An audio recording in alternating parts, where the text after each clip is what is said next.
Une maison cossue de São Paulo a été détruite. Une famille nucléaire aisée a été déchirée lorsqu'un tueur est entré et a laissé derrière lui une scène d'une horreur telle qu'on en parlera pendant des mois. 2 vies se sont terminées brutalement et une a été mystérieusement épargnée. La fille, seule, en deuil, laissée à ramasser les morceaux de ce qui a été perdu. Mais quelque chose ne colle pas. Pourquoi n'a-t-elle pas été touchée? Pourquoi semble-t-elle si calme et, attendez, que fait-elle à traîner avec l'homme même qui a assassiné ses parents? Ce n'est pas ce à quoi vous vous attendiez. Une intrusion nocturne, les alarmes désactivées, les parents assassinés pendant que les enfants restaient en sécurité. Que dit aujourd'hui la jeune fille de bonne famille, accusée d'avoir participé au meurtre de ses parents en octobre 2002 à São Paulo? Qu'a-t-elle essayé de dire et qu'a-t-elle tenté de cacher? Et qu'attendaient les avocats de cet entretien? C'est ce que vous allez voir maintenant. Pendant le blocus, la situation autour de Susan von Richthofen n'a pas été facile. Depuis qu'elle a quitté la prison en juin de l'année dernière, la jeune femme étant protégée par cet homme, Denis Valdubarnet, un ami de la famille Richthofen. Elle commence l'entretien en montrant des photos d'amis et de famille. Comment en est-on arrivé là? Revenons en arrière. Née dans le privilège et le prestige, Susan von Richthofen était la fille de Manfred von Richthofen, un ingénieur allemand respecté et cadre d'État, et de Maricia von Richthofen, une psychiatre brésilienne d'ascendance libanaise et italienne. Susan étudiait le droit à l'Université catholique pontificale de São Paulo et, en apparence, menait une vie disciplinée aux côtés de son jeune frère, Andreas. Mais sous la surface, des fissures se formaient. Susan von Richthofen a rencontré l'homme de ses rêves alors qu'elle n'était qu'adolescente. Il était plus âgé, charmant, sauvage, d'une manière qui devait sembler excitante pour quelqu'un élevé dans un foyer si strict et structuré. Il roulait à moto, arborait des tatouages et semblait se moquer de ce que les autres pensaient. C'était le genre de rébellion qui donnait une sensation de liberté. Tout a commencé par une promenade innocente dans le parc d'Ibirapuera. Un après-midi ensoleillé d'août 1999, Manfred et Maricia von Richthofen se promenaient parmi les arbres avec leurs enfants, Suzanne et le petit Andreas. C'est alors que le destin est intervenu. Ils ont croisé un jeune homme nommé Daniel Cravignoz, un passionné d'aéromodélisme au physique élancé et à la voix douce, qui faisait voler ses avions artisanaux. Andreas, intrigué, a voulu en savoir plus. Les Richthofen ont accepté. Daniel s'est devenu un habitué de leur maison. Il était patient avec Andreas, le traitant comme un petit frère, l'emmenant faire du vélo, des courses, des voitures miniatures, parlant de rêves. Tout semblait si sain. Mais derrière le charme, quelque chose de plus sombre se préparait. Selon des amis, Andreas a en réalité aidé sa sœur à se rapprocher de Daniel. Tout a commencé par une note passée par Andreas, et soudain, Daniel n'était plus seulement le garçon qui enseignait l'aéromodélisme. Il était le petit ami de Suzanne. Au début, Manfred et Maricia ne s'inquiétaient pas. Un amour d'adolescent, pensait-il. Ça passera. Mais ça n'a pas passé.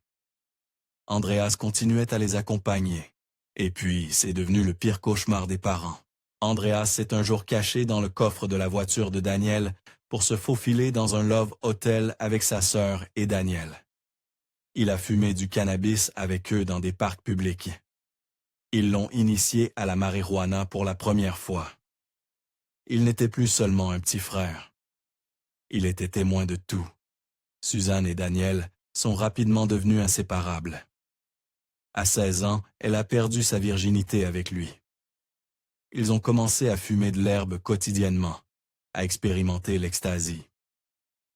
Elle a cessé de fréquenter les fêtes, de voir ses amis, sauf si Daniel était là. Lorsqu'elle est entrée en école de droit à PUC, Daniel était pratiquement collé à elle. l'accompagnant même aux forums juridiques et aux assemblées d'État. Ses camarades de classe les trouvaient obsessionnels. Les amis de Daniel disaient qu'il commençait à manquer des entraînements juste pour être avec elle. Sa chambre chez lui racontait toute l'histoire. Des dizaines de photos d'eux ensemble, des peluches, un oreiller avec le visage de Suzanne imprimé dessus. Ce n'était pas juste de l'amour juvénile, c'était une obsession. Évidemment, Manfred et Maricia devenaient de plus en plus mal à l'aise. Le mode de vie de Daniel faisait tiquer. Il vivotait en construisant et vendant 1 ou 2 avions par mois. Il ne pouvait pas subvenir à ses besoins, encore moins à ceux d'une future famille. Et son frère, Christian, était encore pire. Luttant contre une dépendance à la cocaïne, endetté auprès de trafiquants de drogue et travaillant comme informateur de police. Quand Suzanne a commencé à demander de l'argent supplémentaire pour prêter à un ami, son père a eu des soupçons. Il a découvert qu'elle dépensait tout pour Daniel. Cadeaux, vêtements, prêts. Ils ont essayé d'intervenir, l'ont supplié de rompre avec lui, l'ont averti de sa consommation de drogue. Mais elle était déjà trop impliquée. Désespérée de rester avec Daniel, Suzanne a commencé à mentir à ses parents, leur disant qu'elle allait étudier avec des amis, alors qu'elle se rendait en cachette dans des love hotels. Ses amis la couvraient jusqu'à ce qu'un soir, sa mère appelle pour vérifier. Le mensonge s'est effondré. Maricia a confronté sa fille le lendemain matin. Suzanne a tout avoué. C'est alors qu'ils ont pris une décision. Ça suffisait. Daniel fut banni de la vie de leur fille. Suzanne a promis de mettre fin à la relation. Elle a même retiré la bague que Daniel lui avait offerte. Mais dans leur dos, la relation continuait. C'est à ce moment-là qu'elle s'est éloignée. Fini les longues discussions avec sa mère. Fini la complicité qu'elle avait autrefois avec sa famille. Chaque visite avec Daniel se terminait par une dispute hurlante. En juillet 2002, pendant que ses parents étaient absents pendant 1 mois, pour Suzanne, c'était un rêve. Juste elle et Daniel, vivant comme s'ils étaient libres. Quand Manfred et Maricia sont revenus, Suzanne a exigé que son père lui achète un appartement pour qu'elle puisse vivre confortablement avec son petit ami. Choquée par cet aplomb, Manfred a refusé. Elle devait terminer ses études, trouver un travail et le faire elle-même, a-t-il argumenté. Suzanne n'en démordait pas. Elle ne voulait pas seulement la liberté. Elle voulait qu'il disparaisse. En septembre 2002, les choses avaient dégénéré. La police a été appelée à la maison des Richthofen à 3 reprises pour interrompre des disputes entre Manfred et Daniel. La dernière fois, ils sont arrivés à 2 heures du matin dans le quartier tranquille de Campobello. Manfred, furieux, se tenait à la grille, en pantoufles et chemise froissée, criant sur Daniel. Suzanne a essayé de jouer les médiatrices, mais la rage était palpable. « Je vais frapper ce gamin », a déclaré Manfred aux officiers. Daniel a rétorqué « J'ai envie de frapper ce vieillard ». Ce que la police ignorait, c'est que cette tension n'était que la surface d'un volcan prêt à entrer en éruption. Aux funérailles de ses parents, Suzanne semblait dévastée. Vêtue de noir, tête baissée, avec Daniel à ses côtés, la même bague que son père l'avait supplié d'enlever brillait maintenant à son doigt. Aux yeux du monde, elle était la fille en deuil. Mais dans cette église, devant les corps de ses parents assassinés, Suzanne était déjà une tueuse. Daniel, autrefois tout son univers, commencerait bientôt à s'éloigner. Une lettre qu'il lui a écrite en 2004 disait « Je ne sais pas pourquoi tu ne parles plus à mes parents ou à moi. Est-ce que tu ne me fais plus confiance ?» Leur amour, autrefois l'étincelle qui avait déclenché le meurtre, s'effaçait déjà, et la vérité, elle était sur le point d'exploser. C'était la veille d'Halloween, le 30 octobre 2002, lorsque ce qui avait commencé comme une romance adolescente a dégénéré en l'un des meurtres familiaux les plus glaçants et calculés du Brésil. L'air était lourd de tension, alors que Suzanne et Daniel Cravignos revoyaient leur plan une dernière fois. Ce n'était pas une décision prise dans la chaleur de la passion ou lors d'une explosion soudaine. C'était méticuleux, méthodique, froid. Ils avaient déjà envisagé d'utiliser une arme à feu, testant même le bruit qu'elle ferait quelques jours auparavant. Mais c'était trop bruyant et trop risqué. Il leur fallait du silence, quelque chose de proche et personnel. Ils ont opté pour des barres de paire de fer creuses. Plus tôt dans la journée, ils avaient parlé avec le frère de Daniel, Christian Cravignos. Encore hésitant, Christian n'était pas sûr d'avoir le courage d'aller jusqu'au bout. Mais Daniel lui a donné l'adresse et les instructions. S'il voulait participer, il devait attendre près d'une rue spécifique, près d'un cybercafé où il déposerait Andreas, le frère de Suzanne, âgé de 15 ans. Andreas, innocent et inconscient, a été attiré à l'écart par une douce tromperie. Sa sœur lui a promis une soirée amusante au cybercafé, lui disant qu'il fêterait son anniversaire dans un motel et qu'elle avait même convaincu leurs parents de le dispenser d'école le lendemain. Une soirée sans devoir, une tranche de liberté. Il n'avait aucune idée qu'il était retiré de l'échiquier. Christian est arrivé au cybercafé à 22h12 et est parti avant qu'Andreas ne puisse le repérer. 1 heure plus tard, le trio, Suzanne, Daniel et Christian, s'est retrouvé à proximité, est monté dans la voiture de Suzanne et s'est dirigé vers la maison des von Richthofen. Suzanne avait tout préparé. Dans les jours précédant le meurtre, elle avait déjà désactivé le système d'alarme et éteint les caméras de sécurité. Il n'y aurait ni image, ni preuve de leur arrivée.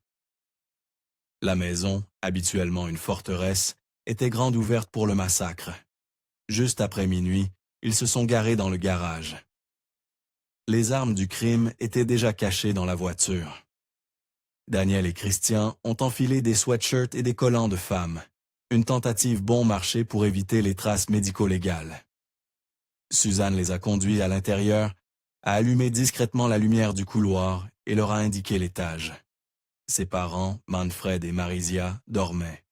Elle leur a donné des sacs poubelles, des gants chirurgicaux et du plastique pour envelopper leurs armes.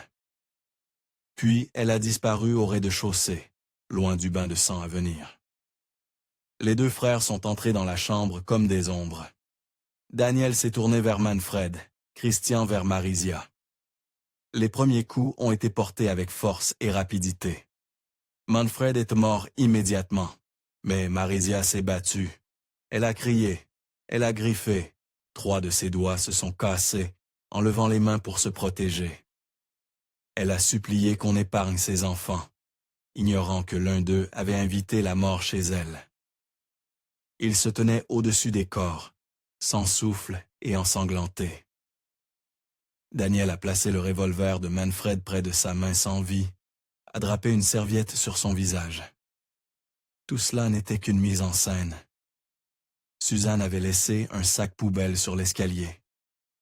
Les frères y ont fourré leurs vêtements et les armes du crime. Ils ont frotté les barres de fer dans la piscine, nettoyant le sang. Pendant ce temps, Suzanne a fouillé la chambre de ses parents. Elle connaissait le code du porte-document en cuir de son père.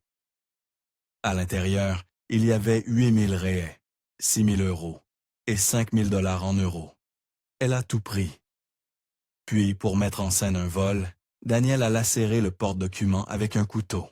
Ils ont laissé des bijoux éparpillés, intacts, et le revolver, celui que Daniel venait d'utiliser comme accessoire, soigneusement placé près du corps. Pour l'aide de Christian, il a reçu sa part, de l'argent et des bijoux, avant d'être déposé près de l'appartement de sa grand-mère. Puis vint l'acte final, l'alibi. Suzanne et Daniel se sont rendus au Colonial Motel, sur l'avenida Ricardo Jaffe, réservant la suite présidentielle. Ils ont payé environ 300 réais, commandé un coca et un sandwich au jambon. Daniel a même demandé un reçu, son tout premier d'un motel.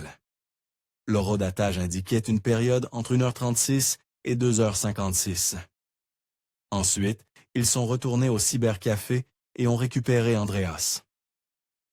Dans le cadre du plan, ils l'ont ramené à la maison, feignant d'être choquée par les portes ouvertes. À l'intérieur, Suzanne a donné un couteau de cuisine à son petit frère et lui a dit d'attendre dehors. Elle a appelé son petit ami, puis la maison. Pas de réponse. Ils ont continué à appeler, ou plutôt à jouer la comédie. À 4h09 précisément, Daniel a appelé la police. Il a prétendu être devant la maison de sa petite amie et croire qu'il y avait eu un vol. L'officier Alexandre Paulino Botto fut le premier à répondre. Il a décrit la scène de crime comme amateur. Des bijoux, des téléphones, même une arme à feu avaient été laissés sur place. Un voleur ne laisserait pas une arme par terre, a-t-il noté. Il était plus troublé par le visage impassible de Suzanne. Alors que l'horloge dépassait 4h30, la scène de crime à la maison von Richthofen était encore empreinte d'un silence étrange. La possibilité qu'un voleur rôde encore dans l'ombre planait comme un brouillard. Mais rien dans la maison ne les préparait à ce qu'ils allaient découvrir. En bas, la bibliothèque était en désordre. Livres renversés, papiers éparpillés, meubles retournés. Une tentative maladroite de mettre en scène un cambriolage. Le salon et la cuisine, en revanche, étaient impeccables et intacts. Les officiers ont monté l'escalier, l'immobilité pesante de l'étage supérieur pesant sur eux. Ils sont entrés dans ce qui était clairement la chambre d'une fille, probablement celle de Suzanne. Son placard avait été retourné. Des peluches jetées sur le sol, comme une moquerie de l'innocence perdue. Ensuite, une chambre bien rangée avec un avion miniature suspendu au plafond. La chambre d'Andreas, intacte, presque paisible, sauf pour 3 coussins, disposés de manière étrange sous un drap. Une tentative faible pour suggérer qu'il avait dormi là tout ce temps. Mais rien n'a préparé Botto à ce qu'il a vu ensuite. Ils ont ouvert la porte de la chambre principale. Manfred von Richthofen gisait immobile sur le lit, un revolver soigneusement placé près de sa main. À première vue, cela aurait pu ressembler à un suicide, mais quelque chose clochait. Puis Botto a retiré les draps. Il y avait un second corps, Marisia, caché sous les couvertures. Le suicide fut immédiatement écarté. Ce n'était ni un vol qui avait mal tourné, ni un tragique meurtre-suicide. C'était un double homicide. Les officiers, craignant le choc psychologique qui pourrait suivre pour les 2 adolescents dehors, ont rapidement appelé un véhicule de secours. Il était presque l'aube. Dans un étrange retournement, la famille de Daniel était déjà arrivée à la maison, offrant réconfort et chaleur. Daniel, jouant son rôle, fut chargé d'annoncer la nouvelle à Suzanne et Andreas. Il les a rassemblés, a murmuré, et le trio a baissé la tête ensemble. Andreas s'est discrètement éloigné du groupe, semblant plongé dans un brouillard de confusion et de chagrin. Pendant ce temps, Suzanne a demandé quelle procédure nous allions suivre, pas ce qui s'était passé, pas si ses parents allaient bien. Quand Botto lui a dit, peut-être par instinct, « Ils vont bien », elle a semblé stupéfaite. « Comment ?» a-t-elle demandé. Daniel est arrivé peu après, posant des questions étrangement précises. Quelque chose avait-il été pris? Le porte-document avec l'argent manquait-il? Les masques du couple ont fini par glisser, mais pas avant qu'ils n'essaient d'écrire leur propre fin. Une histoire, dit-on, une histoire de vol, de coïncidence, mais aucun voleur n'était venu pour les von Richthofen cette nuit-là. C'était leur propre fille. À 5h du matin, les médias bourdonnaient déjà dehors. Astrogildo Kravinios, le père de Daniel et Christian, s'est avancé, faisant des déclarations à la presse, tandis que les enfants du couple assassiné étaient emmenés au poste de police. La tragédie se transformait rapidement en cirque, mais les scènes les plus troublantes restaient à venir. À l'intérieur du poste de police, alors que l'air était lourd de tension et de traumatisme, Suzanne s'appuyait confortablement sur l'épaule de Daniel et faisait une sieste. Andreas, en contraste frappant, semblait brisé, recroquevillé sur lui-même, silencieux, secoué, essayant de comprendre ce que son esprit de 15 ans pouvait à peine saisir. Pendant ce temps, Suzanne et Daniel échangeaient des gestes affectueux, comme des adolescents excités à une soirée pyjama. Pas une seule fois. Encore et encore, câlins, murmures, baisers, juste là, devant les officiers de police, les témoins, la presse, comme si rien ne s'était passé. Comme s'ils n'avaient pas orchestré chaque moment de la nuit précédente. En déposant leur déclaration officielle, Suzanne s'est tournée vers le chef de la police, le docteur Angelras Relo de Arrojo, sa voix douce, presque joueuse, et a déclaré « Je voudrais que vous tuiez et torturiez les gens qui ont tué mes parents. » Puis elle a souri à Daniel. C'était un sourire qui a hanté tous ceux présents dans la pièce. Car dans ce seul regard, rempli d'ironie, d'audace et d'un plaisir froid, il devenait clair. Elle ne pleurait pas. Elle jouait la comédie. Dès le début, la scène à l'intérieur de la maison von Richthofen ne collait pas. Pour les enquêteurs chevronnés du département des homicides et de la protection des personnes, le DHPP, ce n'était pas l'œuvre de cambrioleurs professionnels. C'était une mise en scène maladroite d'un crime destiné à ressembler à un vol. Mais quelque chose clochait. Trop de choses avaient été laissées derrière. Des bijoux coûteux, éparpillés mais intacts. Des appareils électroniques en évidence. Un revolver délicatement placé près d'un corps. Tout criait la mise en scène, et les détectives le savaient. Quand une scène de crime semble trop soigneusement orchestrée, c'est généralement le cas. Ainsi, l'enquête s'est concentrée, non pas sur des étrangers, mais sur les personnes les plus proches des victimes, les enfants, la femme de ménage, les patients de Marisia, les collègues de Manfred. Et un nom, une connexion, ressortait plus que tout autre. Daniel Gravignos, le petit ami de Suzanne. Il n'a pas fallu longtemps aux détectives pour commencer à décortiquer cette relation. Selon des amis proches de la famille, Manfred et Marisia désapprouvaient fortement cette romance. Manfred, un ingénieur aux valeurs conservatrices, avait une aversion particulière pour Daniel, qui venait d'un monde social très différent et avait un avenir peu prometteur. Sous l'insistance de sa mère, Suzanne avait même rompu avec Daniel une fois pour rallumer la flamme en secret. Ce secret, semblait-il, était devenu dangereux. Le 4 novembre 2002, Suzanne fut convoquée pour un second interrogatoire. Elle est arrivée au DHPP avec le même comportement composé qu'elle avait montré auparavant.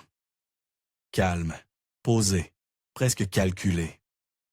Les enquêteurs ne cherchaient pas des larmes, ils cherchaient des fissures. L'interrogatoire a duré environ 2 heures. L'objectif était de passer au crible ses déclarations précédentes et de repérer toute incohérence. Les enquêteurs ont noté son ton, son choix de mots, son langage corporel. Suzanne jouait son rôle, mais son calme était trop parfait. Et quand une fille en deuil maintient son histoire plus droite que ce que la police attend, les soupçons ne font que croître. Puis est venu le rebondissement que personne n'attendait. Alors que les détectives resserraient de leur étau, une nouvelle piste a émergé. Christian Gravignos, le frère aîné de Daniel, s'était récemment acheté une moto flambant neuve. Elle était voyante, chère et profondément suspecte. Quelques jours seulement après le double meurtre, comment pouvait-il soudainement se permettre un tel achat? Les enquêteurs n'ont pas hésité. Ils ont convoqué Christian pour un interrogatoire, et en même temps, Daniel. Le petit ami de Suzanne était sous surveillance depuis le premier jour. Mais maintenant, les murs se refermaient vraiment, et la maison de cartes s'est effondrée. Le 8 novembre 2002, tous les trois, Christian, Daniel et Suzanne, ont avoué. C'était inattendu. Une fille, privilégiée et posée, avait planifié le meurtre de sang-froid de ses propres parents. Le genre de trahison qui ne secoue pas seulement une famille. Elle secoue une nation entière.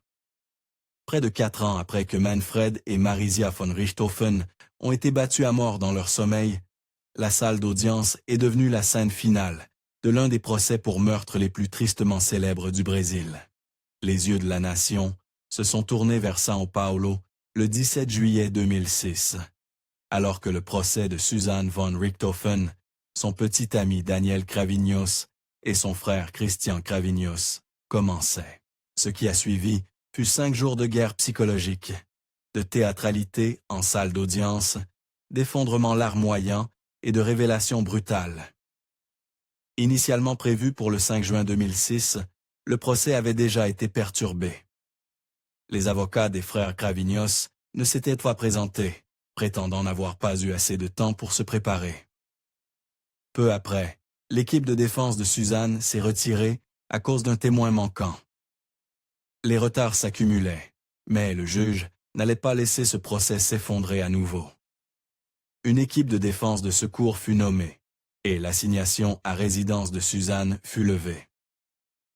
Le tribunal s'est reconvoqué 1 mois plus tard. Prêt pour la bataille. Dès le départ, le témoignage de Suzanne a tenté de rejeter toute la faute sur les frères Cravinhos. Elle a affirmé être défoncée la nuit des meurtres, ignorant tout complot de meurtre, et s'est dépeinte comme une fille naïve manipulée, empêtrée avec un petit ami trop jaloux. Elle a dit que Daniel avait tenté de se suicider à cause de leur relation à distance et qu'elle avait financé son mode de vie avec l'argent de ses parents. À un moment, elle a déclaré que les gens de leur club d'aéromodélisme l'appelaient « la poule aux œufs d'or de la famille Cravinhos ». Mais Daniel avait une version différente, qui allait dévaster le récit de Suzanne. Selon lui, elle était le cerveau. Il a dit que Suzanne fantasmait depuis longtemps sur une vie libre des règles et des punitions de ses parents, affirmant même qu'elle avait subi des abus physiques et sexuels de leur part. Des allégations qu'elle nierait plus tard. Christian, tentant de réduire la culpabilité de Daniel, a affirmé que seul son frère avait commis les meurtres. Mais cette histoire, elle aussi, changerait dans les jours à venir. Puis, Andreas von Richthofen, le plus jeune de la famille, a pris la parole. Sa voix, bien que stable, résonnait de dévastation. Il a nié tout abus de la part de leurs parents et a insisté sur le fait que leur famille était normale. Andreas a révélé qu'il avait été manipulé émotionnellement pour pardonner à sa sœur quelque chose qu'il regrettait profondément. Il ne croyait pas en son repentir. Il avait peur d'elle. Ils disent qu'elle est psychopathe. Je ne sais pas. Mais on peut s'attendre à tout de la part d'une personne comme ça. Suzanne avait même essayé de rejeter la responsabilité de l'arme du crime sur lui. Un mensonge flagrant, selon Andreas. La chef de la police, Cynthia Tokunduva Gomes, a témoigné que les meurtres avaient probablement été simultanés, discréditant la version antérieure de Christian selon laquelle Daniel avait agi seul. Et encore plus glaçant, après sa confession, Suzanne s'était calmement peigné les cheveux et avait demandé à Daniel si elle était jolie pour sa photo d'identité judiciaire. Nadia Cravinhos, la mère de Daniel et Christian, a livré un témoignage larmoyant et compliqué. Elle a parlé de sa honte, de son pardon et de la manipulation de ses fils. Elle a affirmé que Manfred et Marisia étaient des alcooliques abusifs et a soutenu la théorie des abus sexuels. Quelques heures de plus tard, Christian a rétracté ses déclarations antérieures, admettant maintenant qu'il avait frappé Marisia lui-même et que Suzanne avait orchestré tout le plan. Elle leur avait dit qu'elle n'avait pas de vie sous l'emprise de ses parents et prétendait que son père avait tenté de l'agresser sexuellement quand elle avait 13 ans. Christian a sangloté en se souvenant de ses mots après les meurtres. « Vous ne m'avez rien pris. Vous m'avez donné une nouvelle vie. » Le 4e jour, des photos médico-légales ont secoué la salle d'audience. La brutalité du crime est devenue indéniable. Suzanne, Daniel et Christian ont tous tourné le dos pour éviter les images du visage mutilé de Manfred et de la mort lente et agonisante de Marisia. Des lettres d'amour entre Suzanne et Daniel ont été lues à haute voix, remplies de surnoms intimes et de déclarations. Daniel a pleuré. Suzanne est restée impassible, tournant sa chaise loin de son ancien amant. Son détachement était flagrant. Le parquet a souligné à quel point le trio avait rapidement tourné la page après le meurtre. Daniel et Suzanne s'embrassaient passionnément au poste de police pendant que Christian fêtait avec un barbecue et l'achat d'une moto. Dans les premières heures du 22 juillet 2006, le juge Alberto Anderson Fila a annoncé les verdicts. Suzanne von Richthofen a été reconnue coupable de double homicide, jugée froide, calculatrice et entièrement responsable du crime. Daniel et Christian Cravignos ont également été reconnus coupables, non pas comme des pions manipulés, mais comme des exécuteurs volontaires. Suzanne a été condamnée à 39 ans et 6 mois de prison. Daniel Cravignos a reçu 39 ans et 6 mois. Christian Cravignos a écopé de 38 ans et 6 mois. Une ironie glaçante planait dans l'air. L'héritage même que Suzanne espérait débloquer avec la mort de ses parents financerait désormais ses repas en prison. Après son arrestation et sa condamnation, Suzanne a passé 16 ans derrière les barreaux à la Penitenciaria Feminina Santa Maria Eufrasia Pelletier à Tremembe, São Paulo. Le 11 janvier 2023, elle a été libérée sous condition et s'est retirée dans une vie plus discrète, du moins temporairement. Elle s'est d'abord réfugiée à Angatuba, une région rurale où résidait un certain proche de son ex-petit ami, vivant largement à l'abri des regards. Mais cela n'a pas duré longtemps.